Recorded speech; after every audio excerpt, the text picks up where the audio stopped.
Civilization is a town called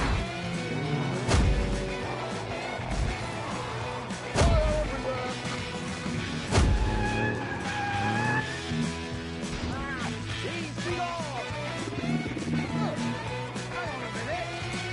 to reach it, you must build the contents of these boxes. You have enough food for 7 days. But it's not such a serious situation, it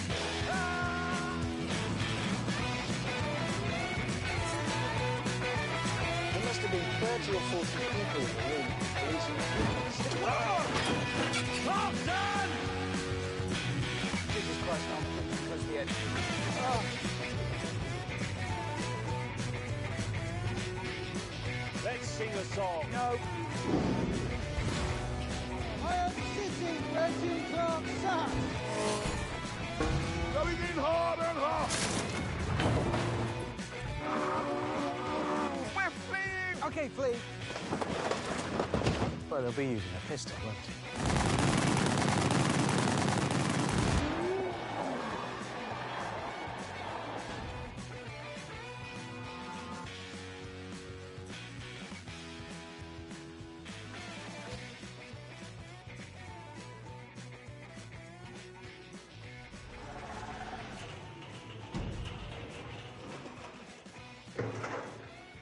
Is that barrel gonna...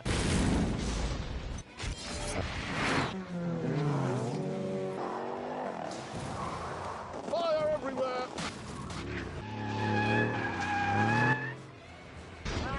He's gone! Hang on a minute. The nearest civilization is a town called Moron. In order to reach it, you must build the contents of these boxes. You have enough food for 7 days. Oh, God! With this not such a serious situation, it would be a good laugh.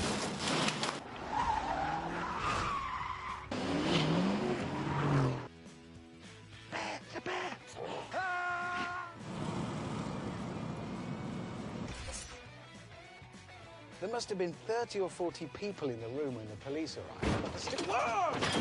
Stop, son! Jesus Christ, no, I'm too close to the edge.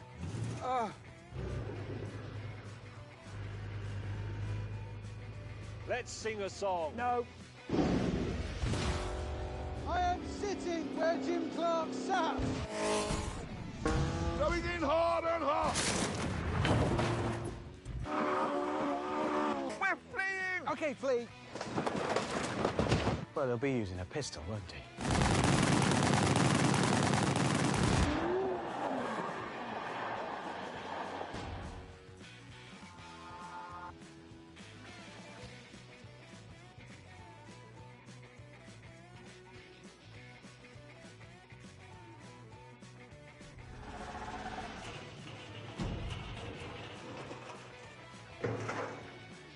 Is that barrel gonna...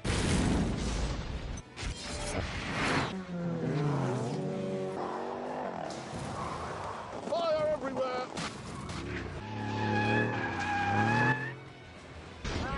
He's gone!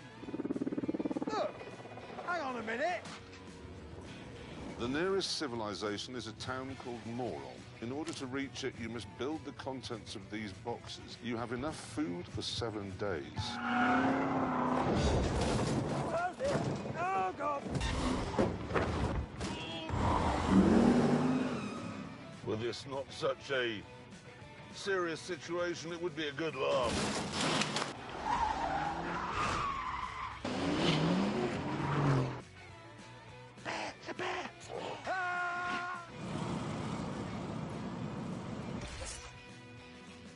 There must have been 30 or 40 people in the room when the police arrived. Whoa! Thompson! Jesus Christ, no, I'm too close to the edge.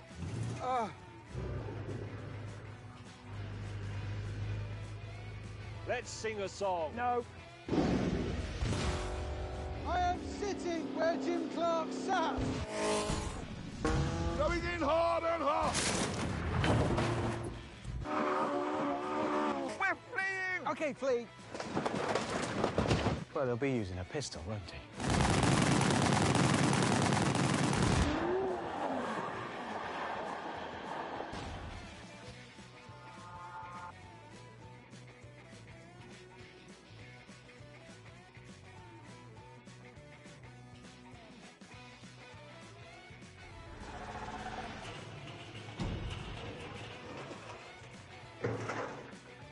Is that barrel gonna...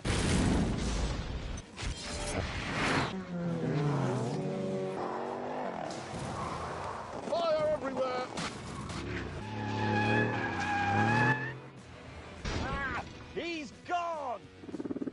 Look, hang on a minute. The nearest civilization is a town called Moron. In order to reach it, you must build the contents of these boxes. You have enough food for 7 days. Oh, dear. Oh, God! Were this not such a serious situation, it would be a good laugh.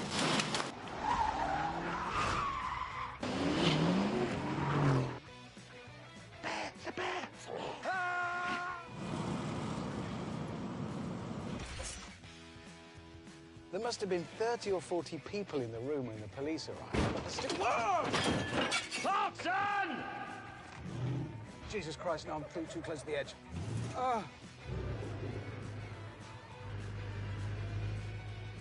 Let's sing a song. No. I am sitting where Jim Clark sat. Going in hard and hot! We're fleeing! Okay, flee. Well, they'll be using a pistol, won't they?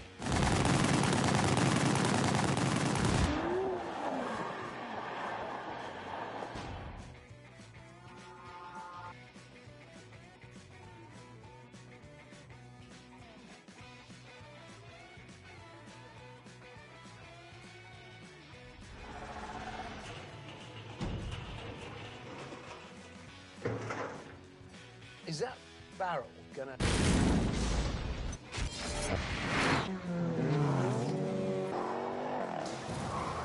Fire everywhere! Ah! He's gone! Look, hang on a minute. The nearest civilization is a town called Moron. In order to reach it, you must build the contents of these boxes. You have enough food for 7 days. Oh, dear. Oh, God! Were this not such a serious situation, it would be a good laugh.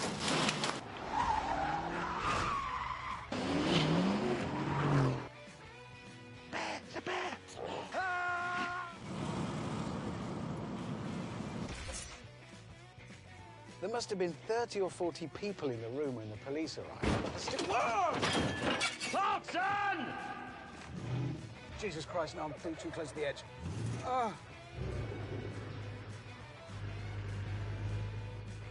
Let's sing a song. No.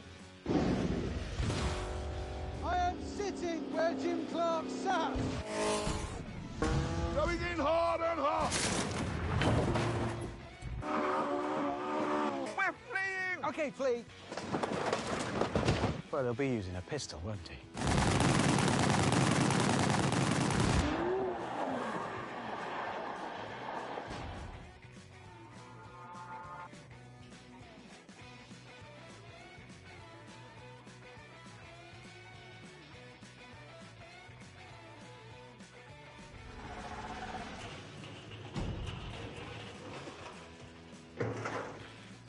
Is that barrel gonna...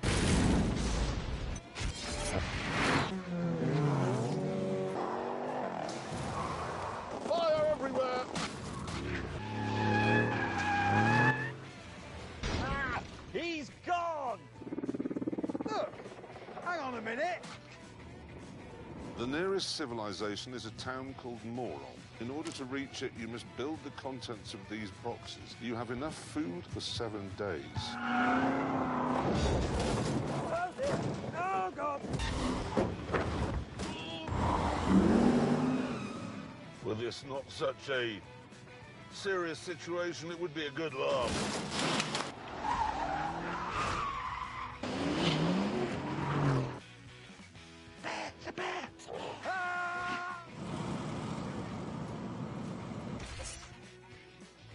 There must have been 30 or 40 people in the room when the police arrived. Whoa! Clarkson! Jesus Christ, no, I'm too close to the edge.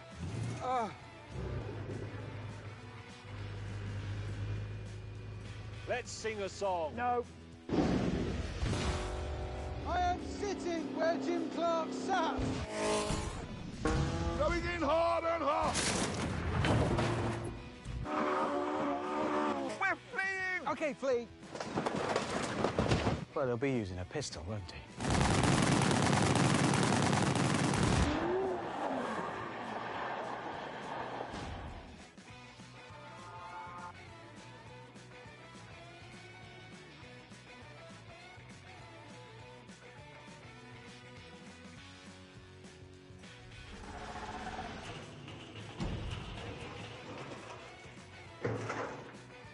Is that barrel gonna...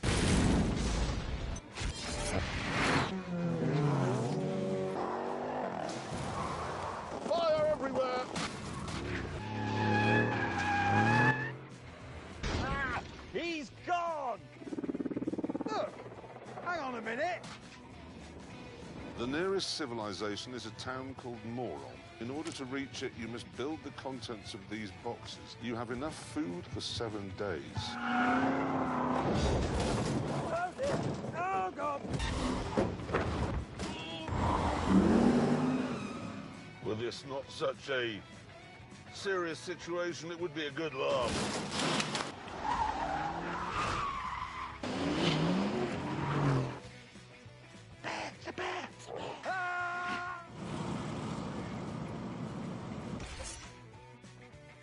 There must have been 30 or 40 people in the room when the police arrived. Whoa! Clarkson! Jesus Christ, no, I'm too close to the edge.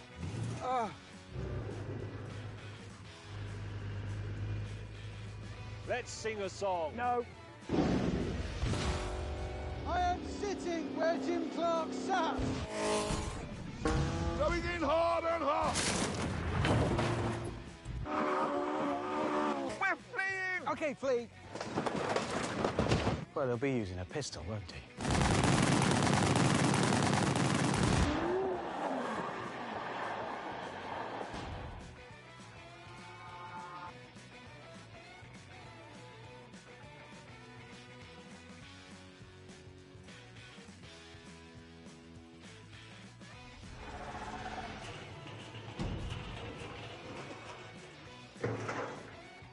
Is that barrel gonna...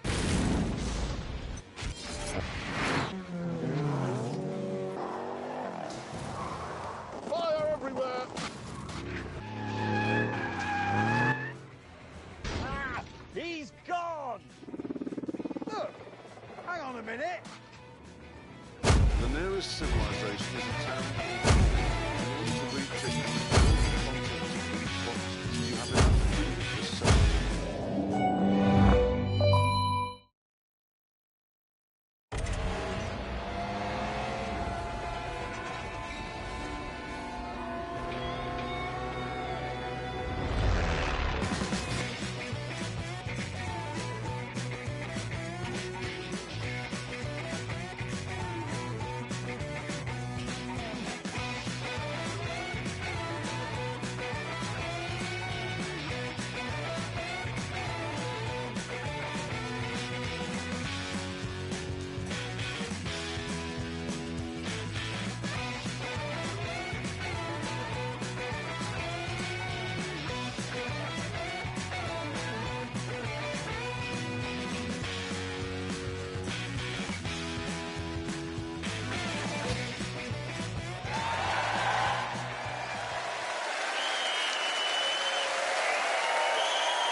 Coming up in this never-to-be-forgotten show, Richard operates a bat. James sits in a car humming. And I park outside a cathedral. Thank you so much. Welcome, sir. Now, this is a bit of a Ford-based show because we were staggered to hear the other day that they're thinking of pulling the plug on the Mondeo. Now, this is enormous news. In Britain, losing the Mondeo is a bit like, well, losing the royal family. Yeah, and if that happened, someone would make a documentary about them. Quite, which is why we decided this week the Grand Tour should make a documentary about the passing of Ford's medium-sized family saloon. It's exciting stuff.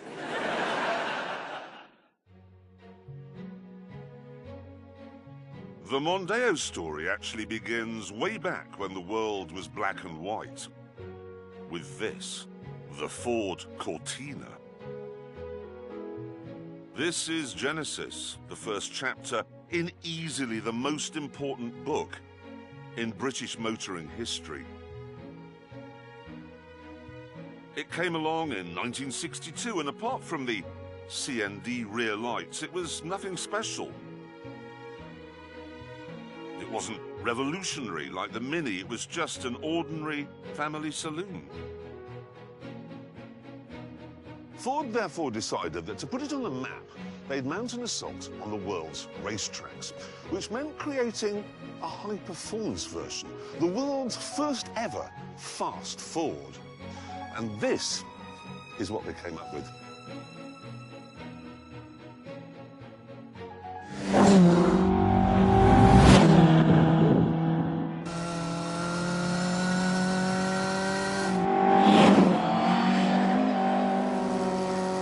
Life doesn't get much better than this. Cadwell Park, sunny day, Mark 1 Lotus Cortina. This thing is a riot.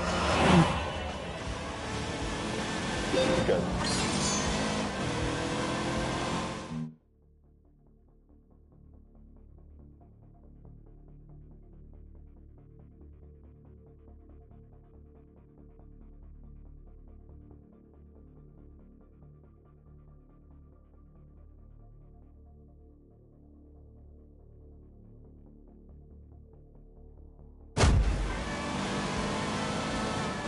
Speed is the answer.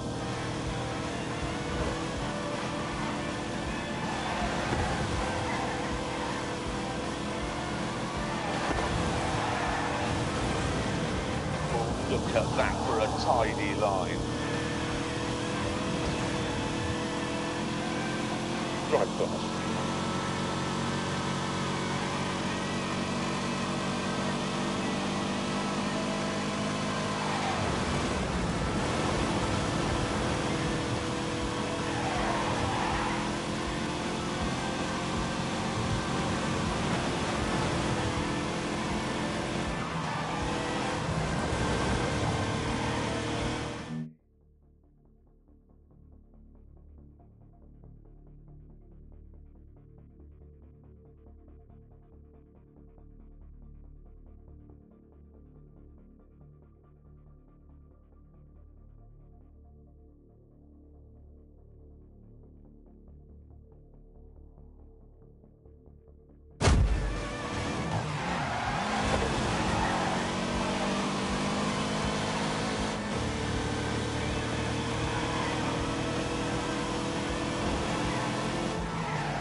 Mark 1 Lotus Cortina.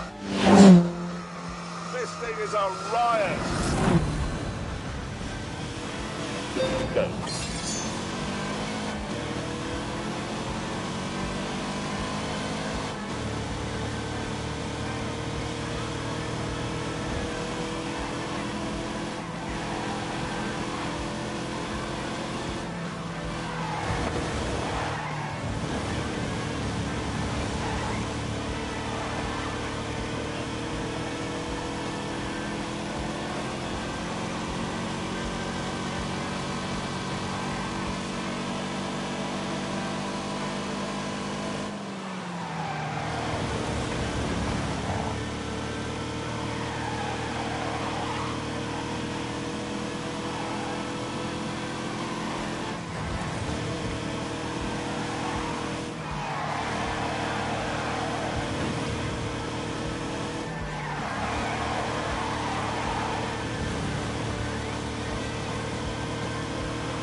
revolutionary twin-cam 1.6-litre engine, which sounds like a murder of mad bees.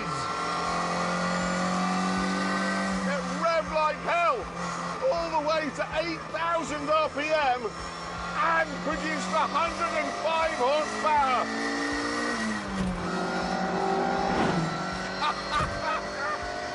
Oh, wow! The result was some spectacular performance. The road cars would do 108 miles an hour, and in race trim, that shot up to 145. That was the stuff of spaceships back then. And best of all, if you were really on it, it would lift the front wheel in the corners. On the downside, it didn't stop properly, and there was very little grip. So it was an oversteer mentalist. Go.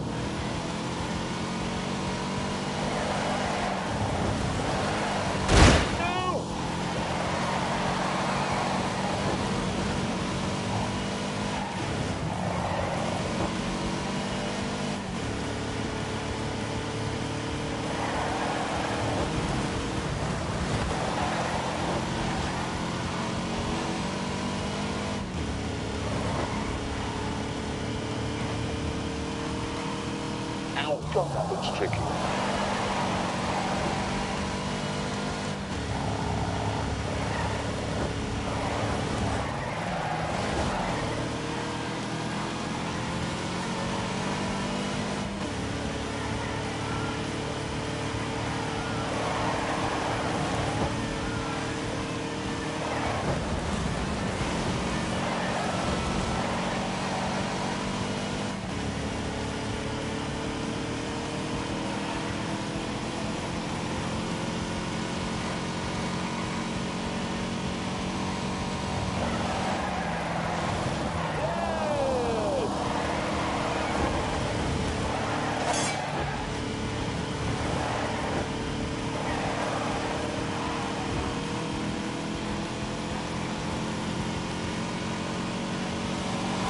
It was also astonishingly brittle. Autocar magazine. So it was an oversteer mentalist. Go.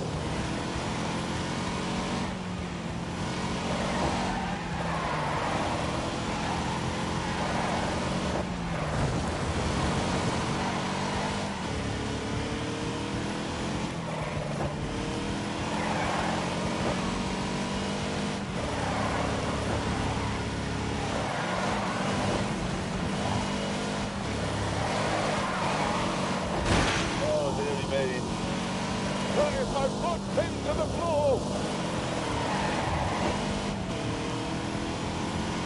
It is quite scary from here.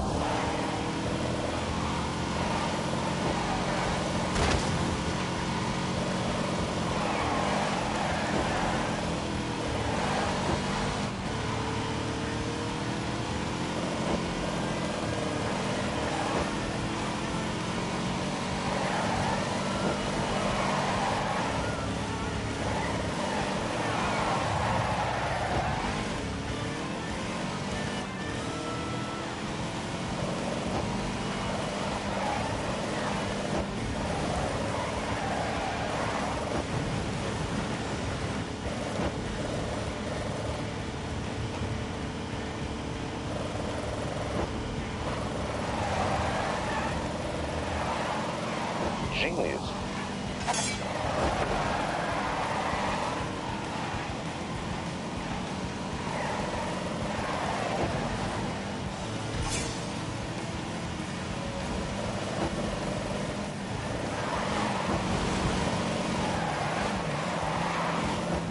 Oh, yes. It was also astonishingly brittle. Autocar magazine ran one for a year, 29,000 miles, and in that time, it needed 6 rear axles and 3 sets of rear suspension, and probably a whole load of new half-shaft as well because they were made from chocolate. But it didn't matter because the Lotus Cortina wasn't designed to last a lifetime. It was designed to last about 40 minutes because that is how long a race lasted. Back in the early 60s, saloon car racing in Britain was just about the most exciting motorsport the world had ever seen. No, can't go on the motorway.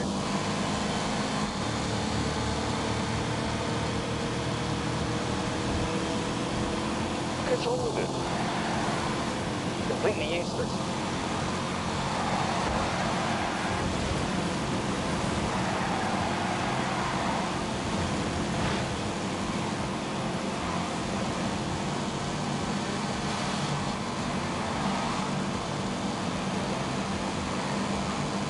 Oh no. Oh God. Yes.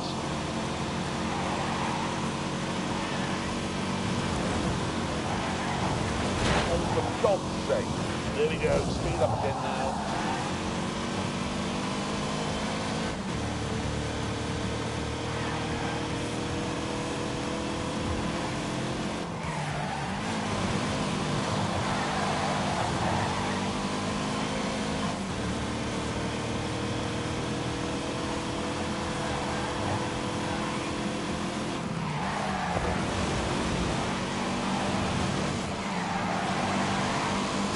Shut up.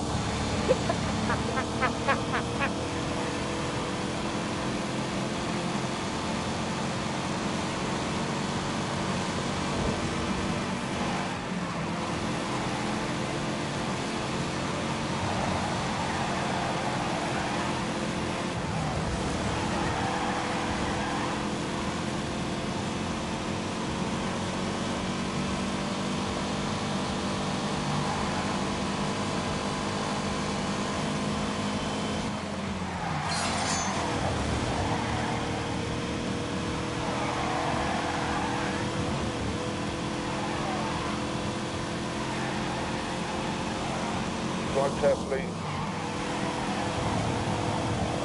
Drive fast.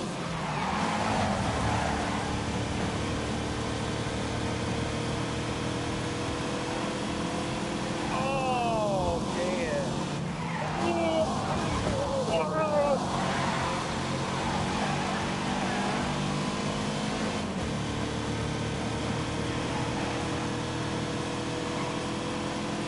Come on, turn.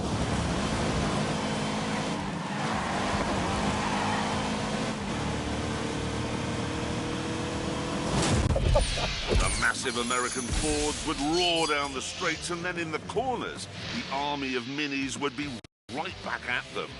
It was beautiful, snarly chaos. But when the dust settled, it was the Lotus Cortina that was doing the winning. It actually won the championship in 1964, and it didn't only shine on the tracks. In 1966, it won the RAC Rally of Britain. Go.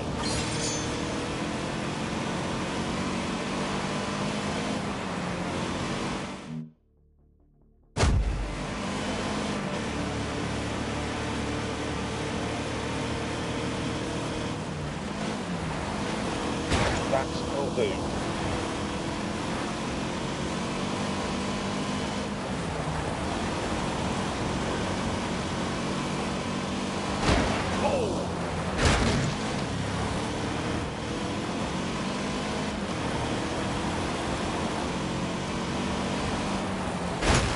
Oops.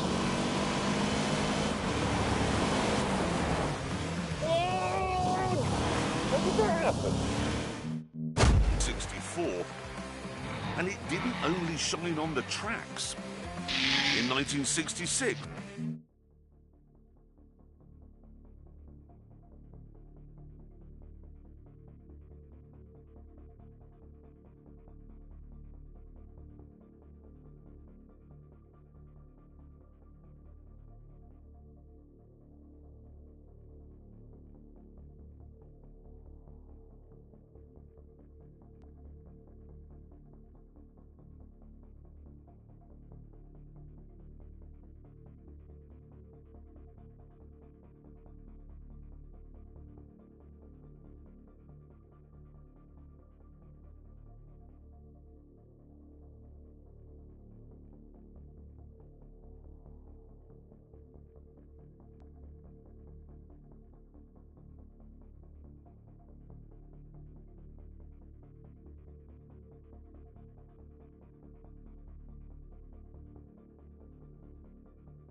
won the RAC Rally of Britain.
At this point in history, rationing had only just given way to the Rolling Stone, and the glamorous Cortina caught the mood of the moment perfectly.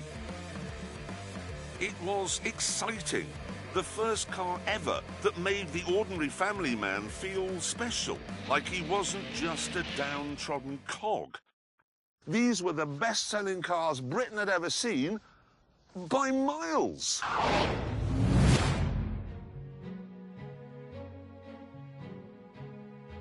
You joined me in Doncaster, outside my old school. And I remember very clearly coming out of that door one afternoon in 1969, skipping along here, coming round this gatepost here, and I noticed that parked over there was a 1600E, an E in amber gold, just like that.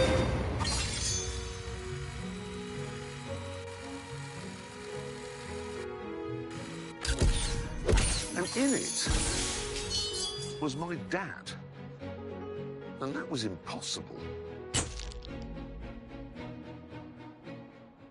I can still remember now, vividly, how I felt. My knees actually buckled. I mean, the hairs on the back of my neck are rising now in exactly the same way as they did on that autumn day 50 years ago. I can also remember the enormity of the hug I gave my dad, because I was just so proud of him. I mean, he had an E. An E stood for executive. My dad had a 1600E. I mean, that meant he was better than the Duke of Edinburgh. A few years later, in South Wales, another young boy called James May went through the exact same thing. I was at my mate Andrew Jones's house, just up the road from ours, when his dad came in and said that my dad had just arrived home and he had a new car. So, I went outside, and there, parked next to the curb, was a brand new Cortina GXL. And I thought, well, that can't be my dad's.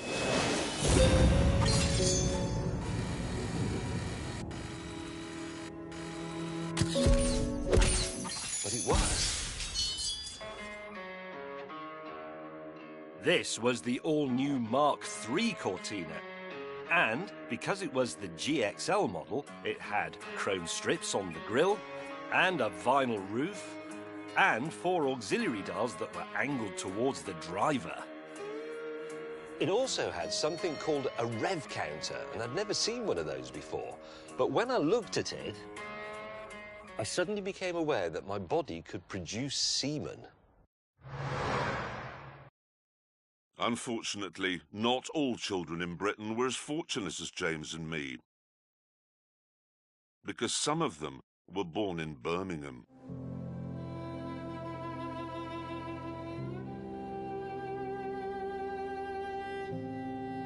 And you couldn't really have a Ford here because this was the home of British Leyland.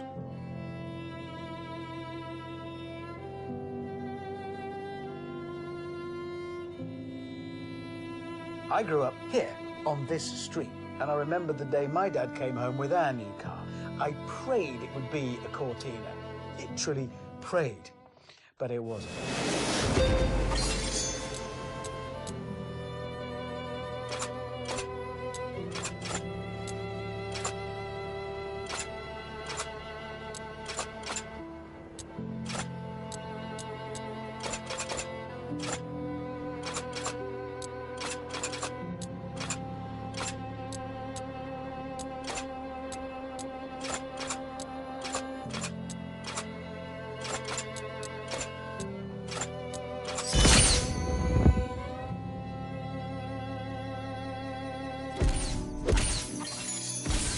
What it was a shoulder-sagging bag of disappointment called the Austin Allegro Estate. It doesn't even have 4 doors. What was my father thinking? Why did he do that to us? I fell to my childish knees, threw my head back, and I howled at the sky. Because my dad had the GXL, he got the brake servo and the alternator as standard. I'm sorry to keep banging on about this GXL thing, but my mate Lonnie, his dad only had an XL, so he was scum. Away!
I've never driven one of these before, and to be honest, I never wanted to, because that really would be meeting a childhood hero.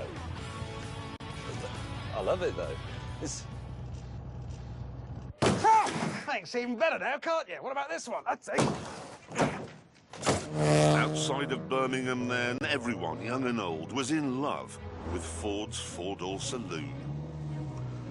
Because of this love affair, Ford sold a Cortina somewhere in Britain every 47 seconds. In 20 years, they sold 2.6 million of them. And let me put it this way, British Leyland took twice as long as that to sell half as many Minis.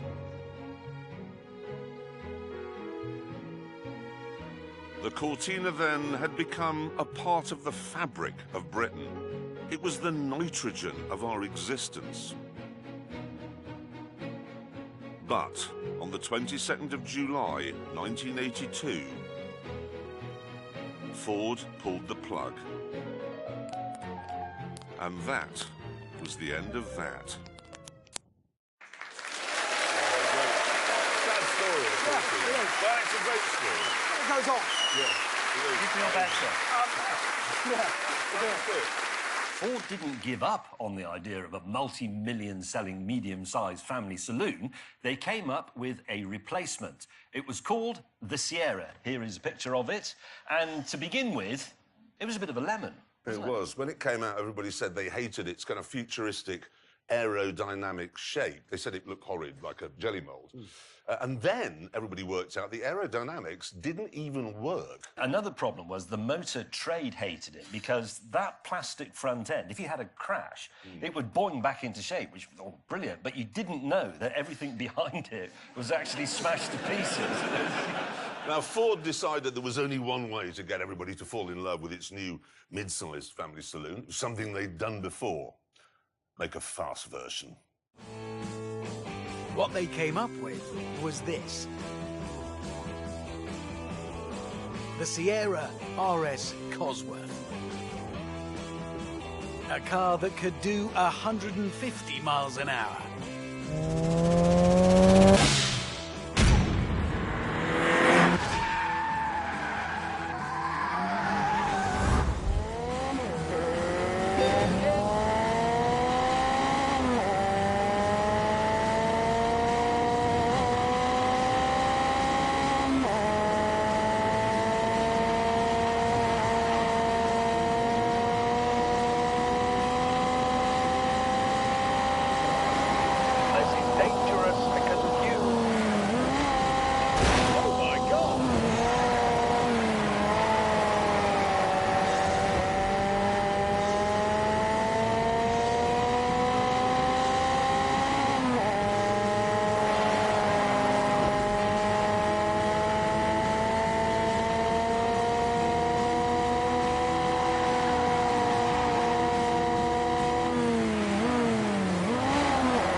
It was 1986.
was 1986. Lots of cars could do 150, but not a Ford. That was madness. BMW and Mercedes could not believe it. This was the gardener coming into the parlour and kicking the Baron's teeth out.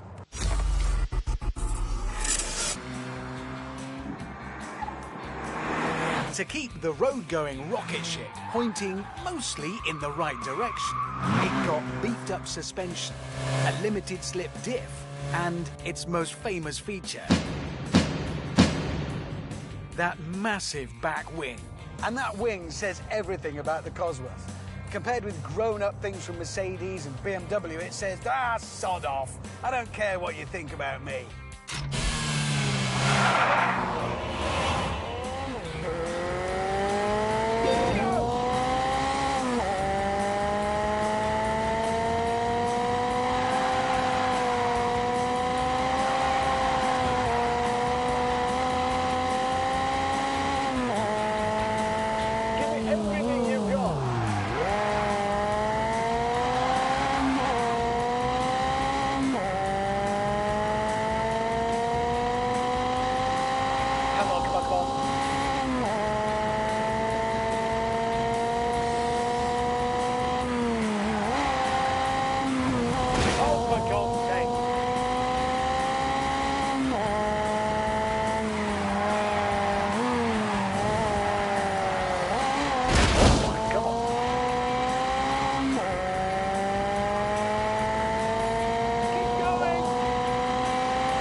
Bad mate. You know, the one you absolutely love, but nobody appreciates you hanging around with it. Cosworth turned the Sierra into one of the most desirable cars on the planet. And because it only cost 17 grand, 6 grand less than a BMW M3, your local builder could have one. However, while everyone wanted Ford's latest working-class hero, not everyone was prepared to pay for it. Things got so bad by the early 90s that the Sierra Cosworth was 5.5 times more likely to be stolen than any other car. There were numerous reports at the time of Cosworth owners receiving insurance quotes that were more than the value of the car, and eventually ensuring a Sierra Cosworth became not just expensive, but impossible.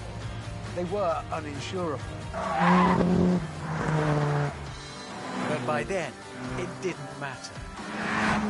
The Sierra Cosworth had done its job, just as the Lotus Cortina had done 25 years earlier, by making an ordinary family saloon seem impossibly cool.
Absolute legend, drooling watching. We must now find out how fast the, let's see if I can still pronounce it properly, the Cuzzer. Yeah, I still got it. That's it, yeah. The Cuzzer, you know what I mean, the Cuzzer. Let's see how fast it goes around the Ebola drone.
Anyway, let's see now how quickly Abby got it round the Ebola drome, shall we? Let's find out the time. Oh, quicker than I thought.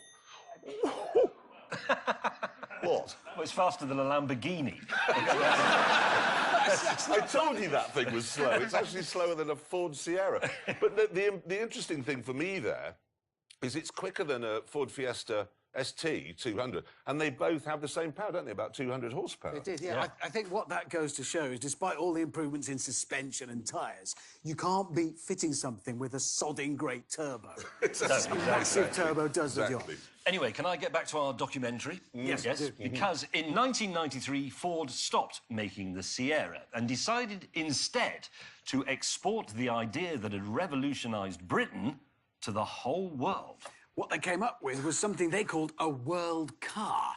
Something not just for everyone here, but for everyone everywhere. They called it the Mondeo, and it achieved something that no car in history has ever managed. Over the years, Richard, James and I have driven almost every car ever made. We've waxed lyrical about many of them, drooling over their styling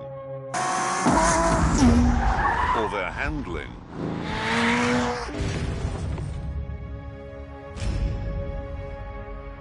But incredibly, there is only one car that we all like. This one, the Mondeo ST Estate.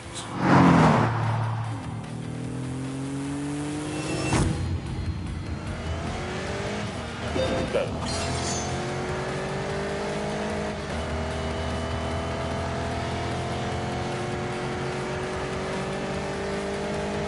know what I liked? It's the fast version, but it was still comfortable. These seats were great. It still rides well. It doesn't make terrible racket. It's just civilised. Oh, speed.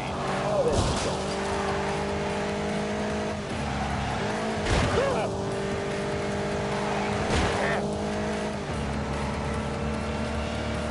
I liked the way it was a proper practical estate. It had a massive boot, and Ford had the sense to give it 5 doors.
V6 engine, 200 horsepower, 0 to 67 seconds, top speed 150.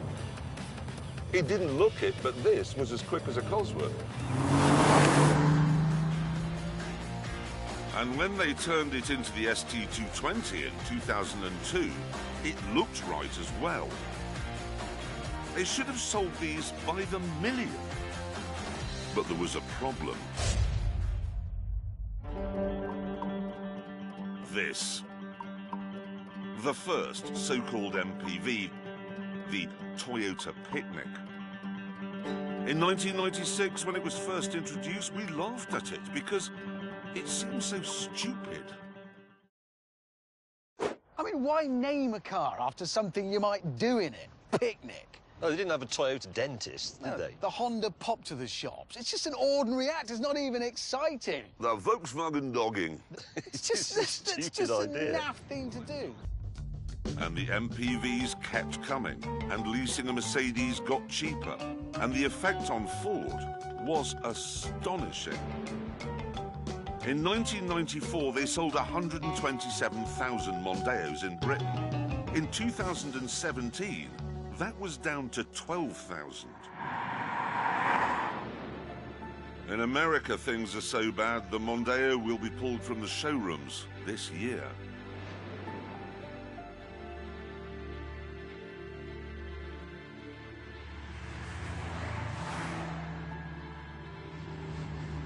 And it's predicted that soon after that, it'll go from the rest of the world as well. And when that happens, Britain will have lost much more than just a car. The Mondeo was never fancy or spectacular. It never won Le Mans. It was never awarded a Nobel Prize. It didn't write The Grapes of Wrath. It was just your mate, someone you enjoyed going to the pub with.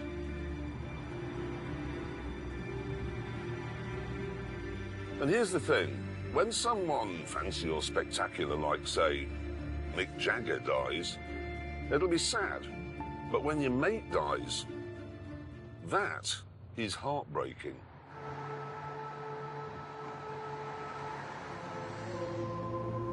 So, to give this car the send-off it deserves, we've booked Lincoln Cathedral.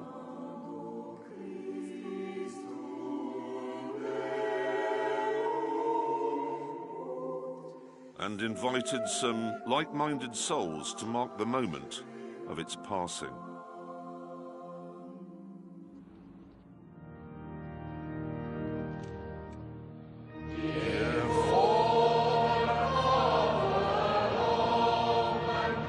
Let's do this.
Very sad.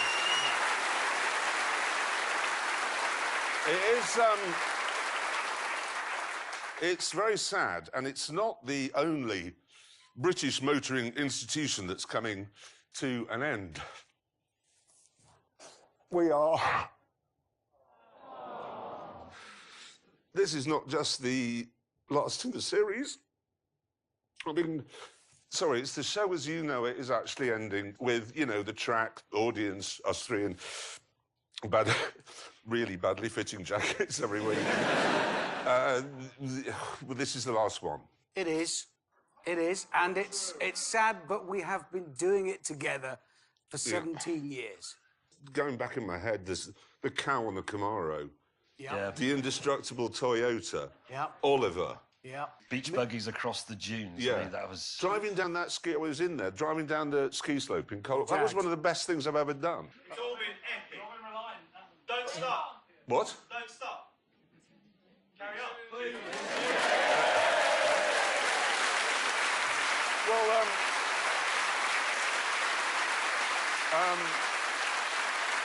we do have some good news. We do have some good news. We're not. Oh. We're not stopping. We can't. We'd have to get jobs. No, we're not actually stopping. No, I mean, the truth is, Amazon loves us. We love Amazon, so we'll carry on a bit. Yeah, we'll stick around. The thing is, as I said, the show as you know it is ending, and that's very upsetting for us. You know, the audience and and this sort of thing and the track. But who'd like to see us doing more big adventures? Yeah. Road trips, specials. Who wants some specials? Yeah. Thing is, there is. Thank you. There's still so much of the world we haven't been to. So many people I haven't insulted. So, there are so many cars he hasn't crashed. Exactly. So, although this is gone, the Grand Tour goes on. It goes on. It goes on. We are going to need walking sticks and nappies. No, we are. We are. So while it's not goodbye from us, it is goodbye from this. Anyone want to buy a tent? See you. Take care. Thank you.